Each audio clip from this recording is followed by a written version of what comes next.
Mutton, chicken, fish, veg కర్రీస్లో 2-3 మసాలాలు వేస్తేనే taste బాగుంటుందని వేస్తూ ఉంటారు కదండి. మరి అన్ని రకాల మసాలాలతో పని లేకుండా ఇది ఒక్క మసాలా వేస్తే సరిపోతుంది.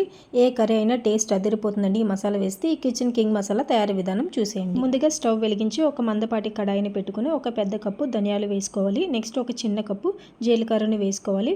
అలానే 5 స్టార్ అనాస పువ్వులు వేసుకోవాలండి. 10 లవంగాలను కూడా వేసుకోవాలి. దాంతోపాటు అలానే 5 దాల్చిన చెక్కలు వేసుకోవాలండి ఈ సైజువి.